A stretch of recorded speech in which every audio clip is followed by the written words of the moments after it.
हाथरस कांड ने पूरे उत्तर प्रदेश को हिलाकर रख दिया। सत्संग के दौरान मची भगदड़ में 121 लोगों की जान चली गई। इस कांड के बाद से ही सबसे बड़ा सवाल ये कि आखिरकार ये भगदड़ कैसे हुई, इस भगदड़ के पीछे का असली कारण क्या है।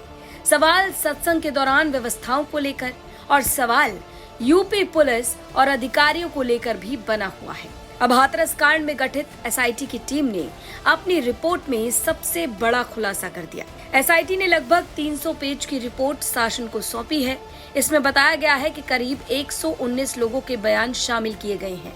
इस रिपोर्ट में डीएम हाथरस आशीष कुमार और एसपी निपुण अग्रवाल से लेकर सत्संग की परमिशन देने वाले एसडीएम और सीओ सिकंदरा राव के बयान लिए गए हैं। वहीं घटना के दिन जो पुलिसकर्मी सत्संग में तैनात किए गए थे, उनके भी बयान दर्ज किए गए हैं।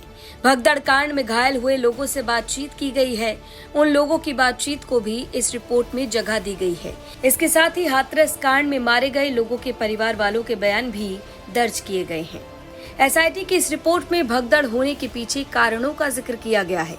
जानकारी के मुताबिक भोले बाबा की सत्संग समिति ने 80,000 लोगों के आने की परमिशन मांगी थी, लेकिन जितने लोगों की परमिशन मांगी उससे कई गुना ज्यादा लोगों को जुटाया गया। जानकारी के मुताबिक 80,000 लोगों की परमिशन मिली, लेकिन मौके पर 2.5 लाख लोगों को जुटाया गया। सूत्रों के मुताबिक एसआईटी की रिपोर्ट में परमिशन से ज्यादा लोगों को जुटाने के बाद मौके पर नाकाफी इंतजाम का जिक्र किया गया है। यानी लाखों लोगों को जुटा लिया गया, लेकिन उस हिसाब से, उस भीड़ के हिसाब से व्यवस्थाएं नहीं की गई। जानकारी के मुताबिक मौके पर बैरिकेडिंग नहीं थे। खाने पीने की उचित व्यवस्था पर सवाल उठा। भीषण गर्मी में भीड़ के हिसाब से कूलर और पंखे की व्यवस्था नहीं। न एंट्री गेट बनाए गए, न एग्जिट गेट बनाए गए। भीड़ को कंट्रोल करने के लिए खास व्यवस्थाएं तक नहीं थी।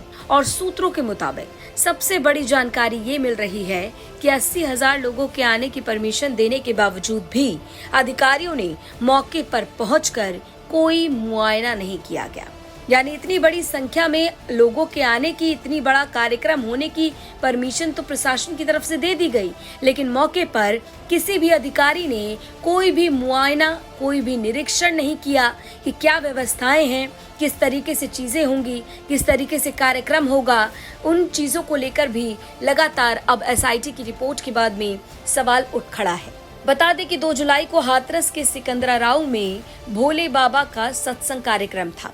इस दौरान जानकारी के मुताबिक बाबा के पैरों की धूल लेने के लिए लोगों में भगदड़ मच गई।